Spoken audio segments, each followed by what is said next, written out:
수목병리학, 신고수목병리학 학문사 교재 27페이지 1-5 수목병해의 진단 1-5-1 진단의 정의. 병든 식물을 정상으로 회복시키기 위하여 가장 먼저 확인해야 하는 것은 정상이 무엇인지를 알아야 한다. 다음으로는 정상을 유발한 원인을 알아내는 것이다. 원인을 모르는 상태에서는 단순히 정상에만 근거하여 치료 또는 제거 작업을 한다면 대개의 경우 노력과 비용을 과다 투여해야 하는 낭비를 초래하기 쉬우며 자칫 시기를 놓쳐 나무를 죽일 수도 있다. 반면에 정상의 원인이 무엇인지를 안다면 가장 적은 노력과 비용으로 최고의 결과를 얻을 수 있는 효율적 방제를 할 수 있다. 나무가 병이 들면 특징적인 이상이 겉으로 드러나는 경우가 많으며 이러한 나무의 형태적, 생리적 변화를 면밀하게 조사하여 그 병의 원인을 찾아내고 정확한 병명을 결정하는 것을 진단이라고 한다. 진단이란 기주에 나타나는 표징과 병징 등으로부터 병의 원인을 확인하는 과정으로 정밀한 검사를 통하여 유사한 병과 구별하여 적절한 병명을 결정하는 것을 말한다. 진단은 병에 의한 경제적인 손실을 방지하거나 방제하는 과정에서 중요하기 때문에 신속하고 정확하고 신속하게 이루어져야 하며 효율적인 진단에는 병원균의 구체적인 조사가 반드시 필요하다. 또한 진단은 발병 초기에 이루어질 때가 가장 효과적이지만 병원균의 동정은 병이 만연된 이후에 이루어지는 경우도 있다. 수목병의 진단은 지연되면 적절한 방제 전략을 수립할 수 없을 뿐만 아니라 경제적으로도 큰 손실을 가져오는 경우가 많다. 오늘날에는 다양한 진단 기술이 발달하여 표징이나 병징이 발달되기 이전이라도 잠정적으로 병원균을 진단할 수 있다. 수목류를 포함한 식물병의 진단은 20세기 말까지만 하여도 선택 배지의 이용, 면역학적 방법 등이 주축이었으나 21세기에 들어서면서부터 DNA 조작에 의한 여러가지 방법들이 다양한 식물병을 진단하는 데 널리 이용되고 있다. 1-5-2 생물적 요인에 의한 수목병의 진단. 생물적 요인에 의한 수목병은 수목병원균 및 환경에 의해 시간이 경과되면서 발달된다. 이들 세 가지 관계의 상호작용을 인식하는 것을 병을 진단하는 데 매우 중요하다. 따라서 이들 세 가지 요소 가운데 하나를 조절함으로써 병이 널리 퍼지는 것을 억제하고 방지할 수 있다. 식물체 내에서 아주 빠르게 발생하는 병이 있는 반면에 매우 느리게 발생하는 병도 있다. 이는 기주체 내에서 병원균의 정식과 발병 부위로 확산되는데 소요되는 시간이 다양하기 때문이다. 생물적 요인에 의한 수목병은 감염된 나무에서 전무늬, 모자이크, 뿌리혹, 무름증상 등과 같은 병증이 일정한 시간이 경과되면서 서서히 나타나는 특징이 있는데 그 원인은 대부분 진균, 세균, 바이러스 등이다.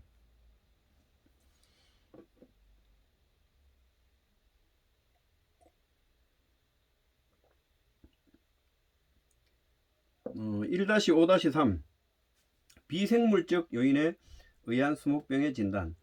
넓은 의미에서 이 수목병은 고온 또는 저온, 독성 가스, 영양원의 불균형, 토양산소의 결핍, 수분 스트레스 등과 같은 비생물적 요인들에 의한 피해, 즉 비생물적 장애들까지 포함하고 있다.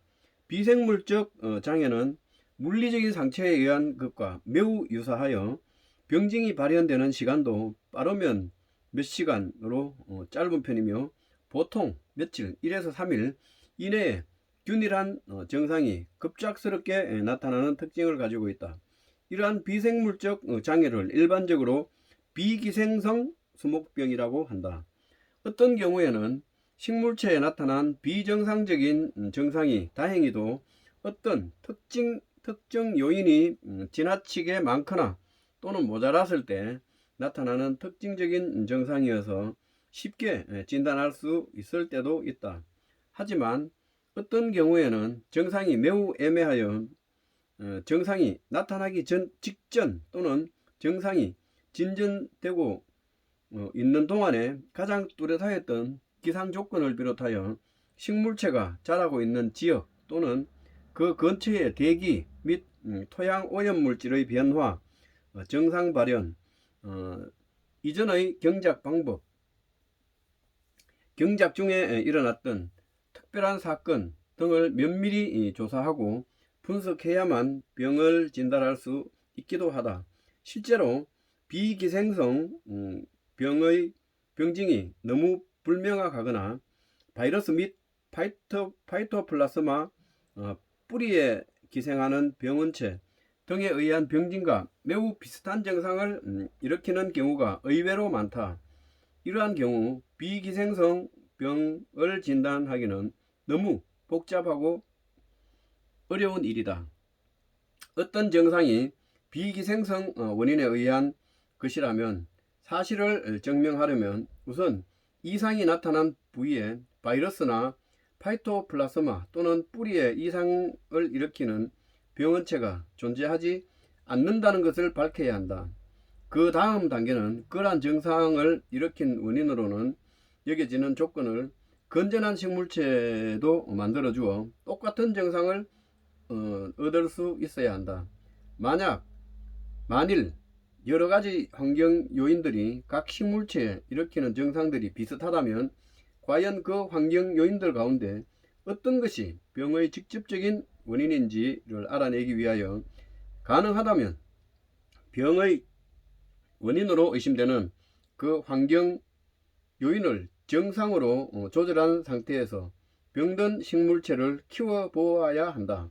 혹시 바로 그 원인에 의하여 나타난 병이었다면 그 원인이 정상으로 조절된 상태에서는 그 증상이 사라져야 하기 때문이다. 1-5-4 진단 절차.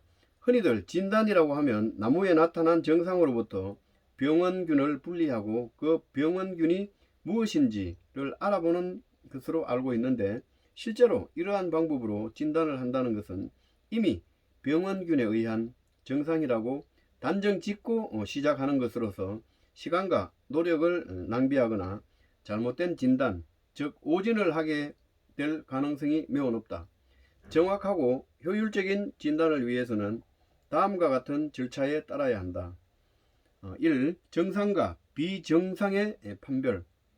나무의 이상을 진단하고자 할 때 가장 먼저 해야 할 일은 그러한 정상을 보이는 것이 정상인지 비정상인지를 판단하는 것이다. 어떠한 정상의 정상, 비정상 여부를 판단하기 위해서는 그 나무의 정상적인 형태와 생리적 특성에 대한 지식을 갖고 있어야 한다. 또한 그 식물의 종류와 생태도 파악해야 한다. 나무의 생육 및 재배 환경과 이력 조사. 나무의 현재 상태도 중요하지만 그 나무가 어떠한 환경에서 자라고 있으며 또 그 나무를 어떻게 관리해 오고 있는지도 매우 중요한 판단 근거가 된다. 따라서 생육 장소, 생육 기간, 주변 환경, 관수, 비배 등 관리 방법, 최근 몇 년간의 기상 상황 등은 물론 최근에 기록할 만한 사건, 사고 이력 등에 대해서도 자료를 수집해야 한다. 3. 기생성과 비기생성의 구분. 기생성은 전염성이고 비기생성은 비전염성. 비기생성은 즉 환경으로 구분. 나무가 비정상이라고 판단되면 그 다음으로 해야 할 것이 기생병인지 비기생병인지 판단하는 것이며, 기생병일 경우에는 병원체의 종류를 정확히 확인하는 것이다. 기생성병과 비기생성병은 표 1-4에 제시된 특징, 발생 양상에 따라 판단할 수 있다. 단 이러한 판단 기준에 부합하지 않는 예외적인 경우도 드물지 않으므로 이에 대한 주의를 필요로 한다. 표 1-4 기생병과 비기생성 병의 발생 특성, 특징, 발병 부위, 발병 면적, 병 진전도, 종특이성, 병원체의 존재, 이게 특징이고, 기생성 병일 때는 발병 부위는 식물체 일부이고, 비기생성 병일 때는 식물 전체, 발병 면적은 제한적이고 비기생성일 때는 넓다. 병 진전도는 기생성 병일 때 다양하고 비기생성 병일 때 비슷하다. 종특이성은 기생성 병일 때 높고 비기생성 병일 때 낮다. 병원체의 존재, 병환부에 병원체가 기생성 병일 때 있다. 비기생성 병일 때는 병원체가 없다.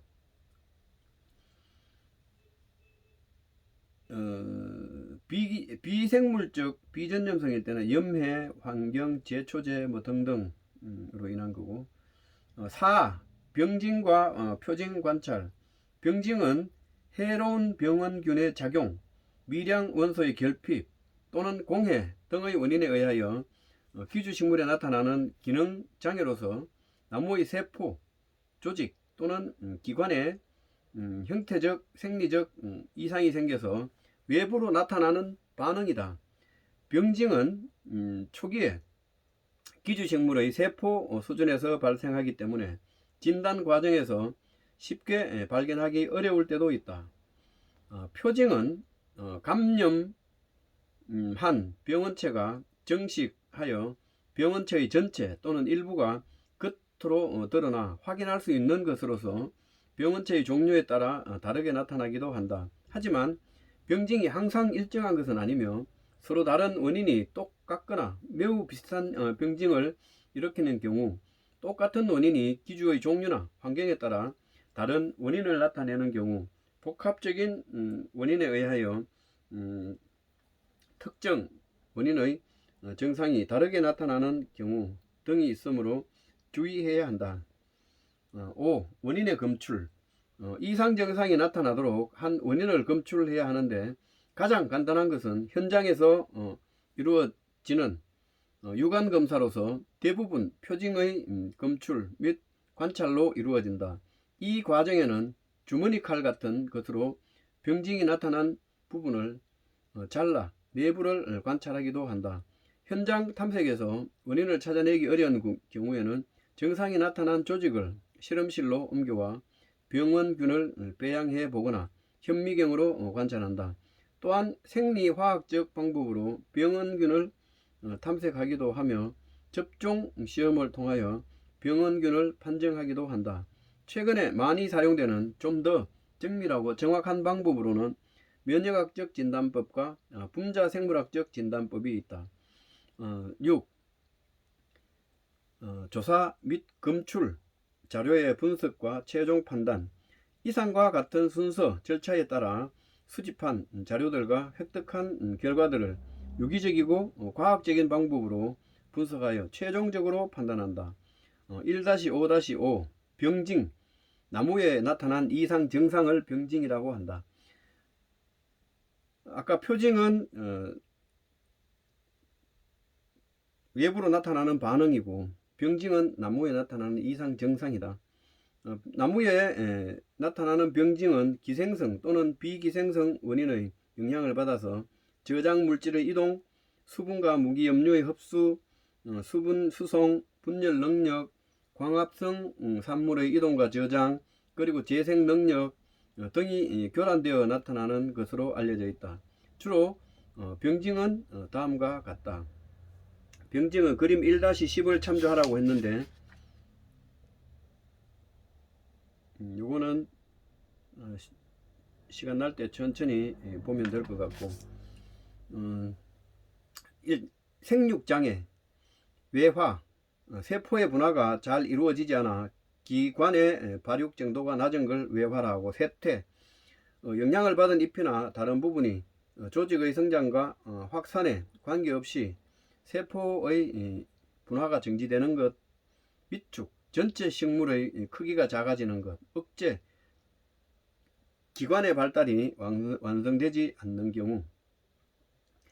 웃자람, 광량의 부족으로 인하여 발생하는데 과다 신장을 하여 누런색으로 가늘고 연약한 상태로 길게 자라는 것. 분열 조직 활성화, 세포가 비정상적으로 분열하여 변형 조직이 만들어지는 것. 그 다음에 이상정식, 세포가 이상적으로 분열하여 건전한 식물에서는 볼 수 없는 국부적인 융기 또는 암종으로 형성되는 것. H, 상편생장, 잎자루나 잎맥의 윗부분이 아랫부분보다 더 많이 자라게 하여 잎이 아래쪽으로 처지거나 쭈글쭈글하게 오그라드는 현상, 이게 상편생장이고. I, 이청 형성, 조기낙엽의 원인이 되는 현상으로 잎자루와 가지 사이에 세포들을 분리되기 쉽게 만드는 것. J, 퇴색, 잎의 엽록소가 일부 또는 전체적으로 파괴되어 녹색이 옅어지는 것. K, 얼룩, 부분적인 색소의 파괴 또는 결핍으로 인하여 군데군데 색깔이 변하여 나타나는 것. I, 잎맥 투명화, 잎맥이 물에 젖은 듯 투명하게 보이는 것으로 주로 바이러스 감염에 일어난다. 2. 저장 수송장애, 광합성 산물이 다른 곳으로 잘 이동하지 못하는 현상. 수분과 3. 수분과 무기 염류의 장애, 뿌리에 이상이 생겨 토양 중에 있는 무기질을 흡수하지 못하는 현상. 4. 수분 수송 장애, 물이 잘 이동하지 않는 것으로서 유관 속 시드름병이 유발될 수도 있다. 5. 물질 이동 장애, 나무 내에서 물질이 제대로 이동하지 못하는 것. 6. 기능장애, 황화, 수화작용, 궤저 증상, 고무질, 즉 검, 수지 저백 분비. 7. 2차 대사의 장애, 안토시아닌의 발달이 지연되어 식물체 색깔의 변화가 나타나는 것. 8. 재생능력 장애, 개화 및 착과 장애 등이 있고. 1-10 수목병징 그림 잘 살펴보고. 1-5-6 표징, 병징에 나타난 병원체. 표징이란 병원체의 일부 또는 전체가 눈에 보이도록 외부에 드러나 있는 것을 말하므로 표징이 존재한다는 것은 곧 병원체의 존재를 바로 확인할 수 있다는 것과 같다. 따라서 이러한 표징들은 그림 1-11과 같이 잘 활용한다면 진단 과정을 크게 단축하여 정확성 또는 정확성을 또한 높일 수 있다. 세균의 표징은 감염된 조직에서 밀려나오는 세균 덩어리 및 그 건조물이 되며, 선충의 표징은 난괴, 알덩어리 또는 선충 그 자체가 표징이다. 기생식물의 경우에도 기생식물 그 자체가 표징이다. 그러나 바이러스나 파이토플라스마와 같이 식물체, 세포의 내부에만 존재하는 병원체들은 뚜렷한 표징이 없으며 일부 곰팡이와 세균도 표징을 갖고 있지 않다. 그림 1-11 수목병의 표징 나타남을 표징이라고 한다. 그리고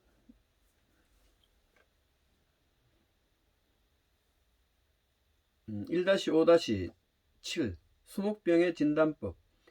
1. 육안관찰, 가장 쉬우면서도 가장 어려운 진단법이 바로 병징을 가지고 있는 병을 진단하는 육안관찰법이다. 물론 숙련된 나무 의사에게는 병증에 의한 유관 진단이 가장 짧은 시간에 가장 정확한 진단을 할 수 있는 방법이다. 하지만 초급자들에게는 이러한 진단이 가장 어렵고 또 오진 확률도 높은 방법이다. 왜냐하면 병증이 전형적인 증상으로만 나오는 것이 아니라 기주의 모든 종류나 환경에 따라 변이가 생기는 경우들이 많으며 특히 초기의 병증과 후기의 병증이 다른 경우도 있고 몇 가지 병증이 혼합되어 나오는 경우도 있기 때문이다. 표 5-15 참조. 5-5 1-5 수목의 병증과 병증 원인.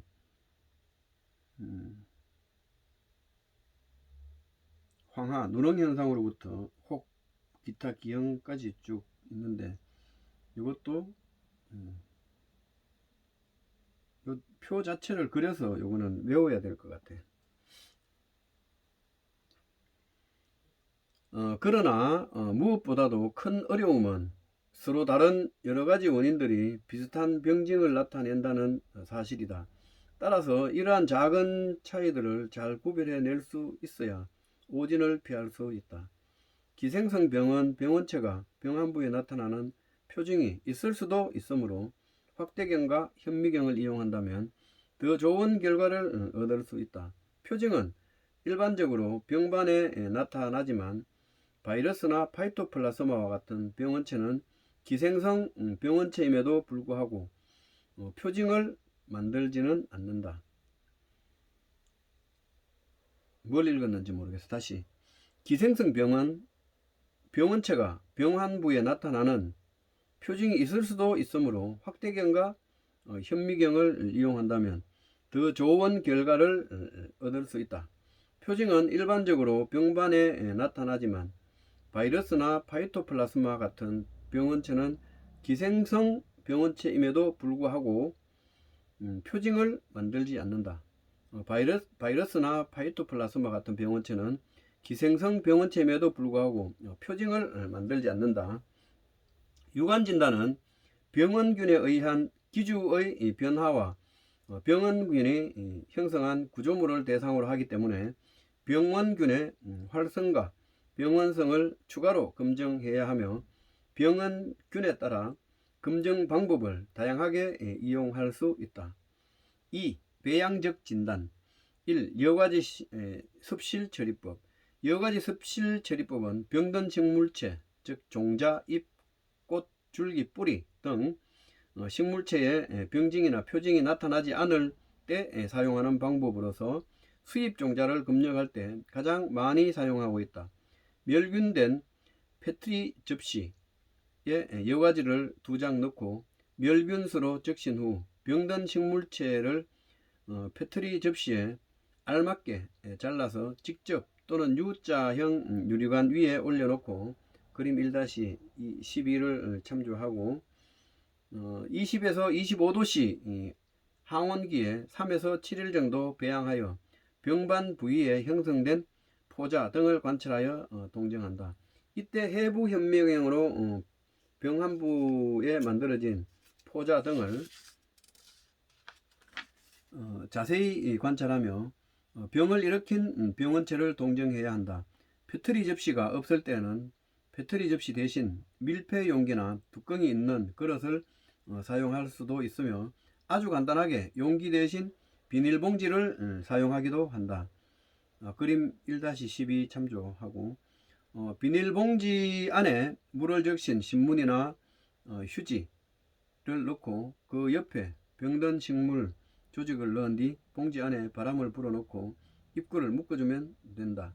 관찰할 때에도 해부 현미경 대신 루페나 돋보기를 사용하기도 한다. 이 영양배지법. 병원균에 따라서는 습실 처리법으로 병원균의 포자 및 구조체가 잘 만들어지지 않아 동정이나 진단이 어려운 경우가 있다. 이때 병든 식물체의 일부를 차아산 염소산 나트륨으로 표면 소독한 다음 물 한천 배지나 영양 배지에 치상하고 병든 부위로부터 병원균이 생장하면서 만든 포자와 배양기에 만들어진 균총을 관찰하여 균을 동정하는 방법이다. 그림 1-14 참조. 그림 1-14. 포자 형성이 잘 되지 않는 경우에는 근자외선이나 형광등을 사용하여 명암 처리함으로써 포자 형성을 유도시킨 다음 현미경으로 관찰하면 병원균의 관찰이 훨씬 용이하다. 3. 생리화학적 진단. 식물이 병에 걸려 변하는 화학적 성질을 조사하여 병을 진단하는 것을 생리화학적 진단이라고 한다. 바이러스병에 걸린 감자의 진단에 이용되고 있는 황산구리법이 대표적인 것으로 접액에 황산구리와 수산화칼륨을 첨가하여 접액의 착색 정도, 착색 정도로 진단하는 방법이다. 병원균을 동정하기 위해서는 바이오로그에 의한 탄소원을 이용하여 이용 여부의 검증 방법이 응용되고 있다. 그림 1-15. 그림 1-15 바이오로그 검증법. 정확한 동정을 위해서는 70여 가지의 영양원, 당류, 아미노산 등 분해 및 반응 검사가 필요하지만 일반적인 동정은 그램 염색 및 10여 가지의 중요한 영양원 생화학 반응 검사를 실시하여 병원 세균의 속과 종을 결정한다. 4. 해부학적 진단. 해부학적 진단은 현미경이나 육안으로 조직 내 외부에 존재하는 병원균의 형태 또는 조직 내부의 변색, 식물 세포 내의 X체 등을 관찰하여 진단에 이용하는 방법이다. 그림 1-16 참조. 과습에 의한 변형된 여벽 조직.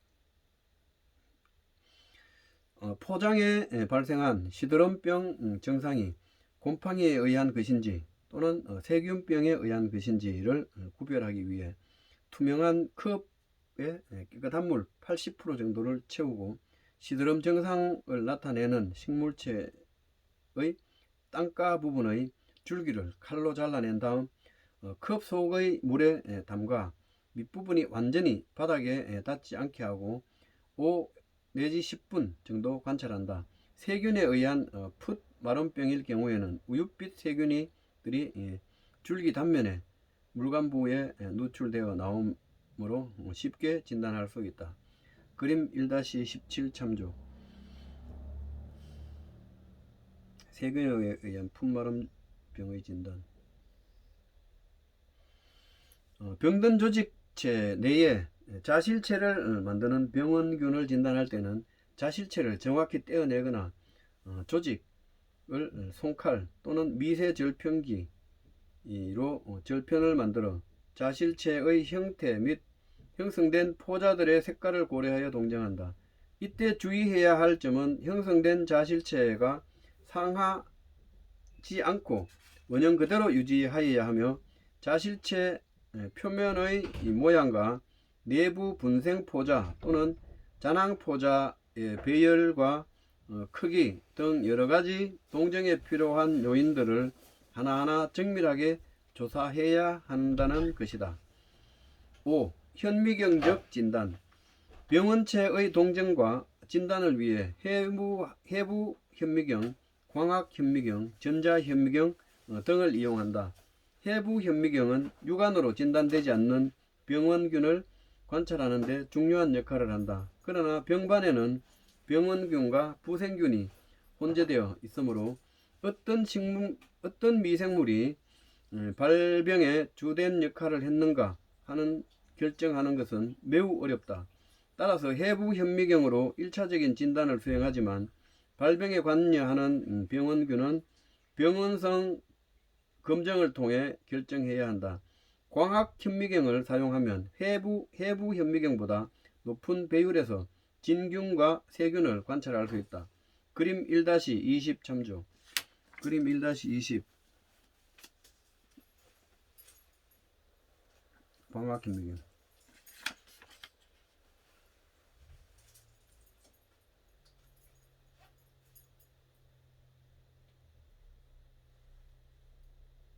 병든 식물에서 병진 또는 병진과 건전 부위의 경계에서 분리한 받침 조직을 받침 유리에 치상하고 관찰하면 진균의 포자, 균사, 세균을 관찰할 수 있다. 전자현미경은 가시광선보다 파장이 짧은 전자빔을 광원으로 활용하여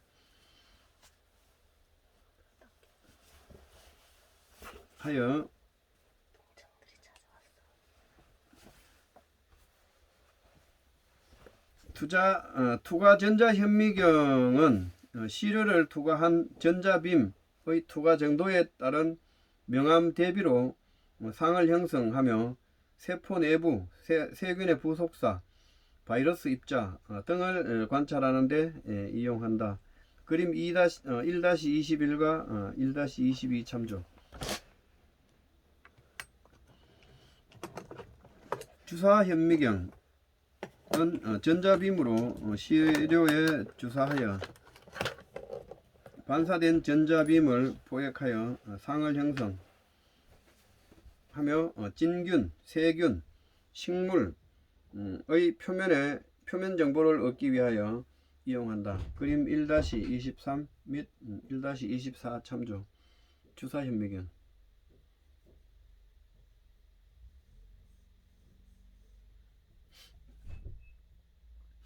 5번, 6번 면역학적 진단. 면역학적 진단은 항혈청을 이용한 진단법으로 병든 식물에서 분리한 병원균에 대한 항혈청을 만든 다음 이것을 진단하려는 식물, 접액이나 분리한 병원체와 반응시켜 이미 알고 있는 병원체와 같은 것인지 조사하는 방법이다. 면역학적 진단은 바이러스 병의 진단에 많이 이용되었으나 최근에는 진균 및 세균병의 진단에도 폭넓게 이용되고 있다. 면역학적 진단의 가장 큰 장점은 특이성과 신속성에 있으며 병원균이 기준 내에 잠복 감염되었거나 변이가 일어난 균을 정확하게 진단할 수 있는 장점도 있다. 면역학적 진단법으로는 응집과 침강반응, 면역확산법, IF법, 면역효소 항체법, ELISA법 등 다양한 방법이 개발되어 있으며 최근에 식물병의 진단에 가장 많이 이용하는 방법은 ELISA법이다.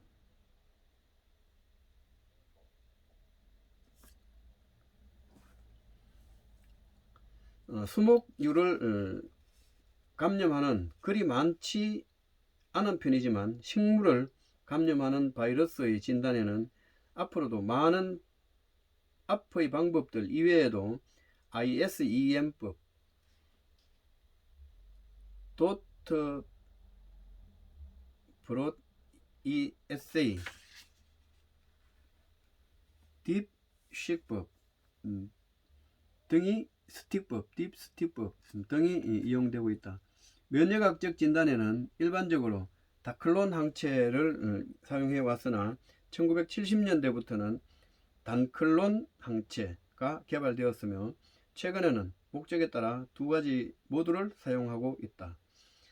7. 분자 생물학적 진단.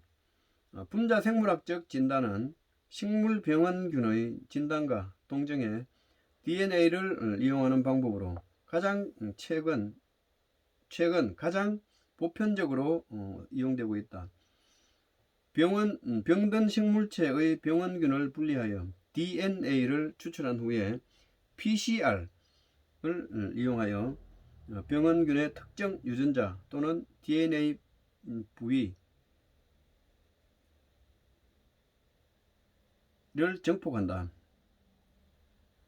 염기서열 분석을 통해서 정폭된 유전자의 염기서열을 DNA 데이터베이스에 등록된 유전자 또는 DNA 염기 서열과 비교하여 병원균을 동정한다. 병원체의 분리와 배양이 어려운 경우와 병증 발현이 없는 잠복기 병원균 동정에도 DNA를 이용한 방법은 유용하게 쓰이고 있다. 다른 수목병 진단 방법에 비해 좀 더 효율적이고 정확하게 식물 병원균을 진단할 수 있다는 장점이 있으나 데이터베이스에 염기 서열 등록 시 검정 절차가 부족하여 병원균 동정에 오류가 생길 수 있고, 데이터베이스에 등록되지 않은 신종 병원균의 경우 동정에 어려움이 있다. 따라서 식물 병원균의 진단과 동정에는 현미경 진단법 등 추가적인 방법이 병행되어야 한다. 1-5-8 코흐의 법칙. 병든 식물에서 병원체가 발견되면 병원체를 동정하고 이 병원체가 병을 일으키는 원인이라는 사실을 증명하기 위하여 다음과 같은 단계를 수행해야 한다. 1. 병든 식물의 병증 부위에서 병원체를 찾을 수 있어야 한다. 2. 병원체는 반드시 분리되고 영양 배지에서 순수 배양되어 그 특성을 알아낼 수 있어야 한다. 3. 순수 배양된 병원체는 병이 나타난 식물과 같은 종 또는 품종의 건전한 식물에 접종을 하였을 때 그 식물체 S와 똑같은 증상을 일으켜야 한다. 4. 병원체는 재분리하여 배양할 수 있어야 되며 그 특성은 이와 같아야 한다. 이는 병원체는 반드시 분리되고 영양 배지에서 순수 배양되어 그 특성을 알아낼 수 있어야 한다.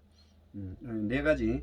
이를 코흐의 원칙이라고 하는데, 이 원칙이 언제나 적용되는 것은 아니며, 바이러스, 요건 아주 중요해요. 시험에 자주 나오는 거예요. 바이러스, 파이토플라스마, 물감부 국제성 세균, 원생동물 등에는 적용하기 어렵다.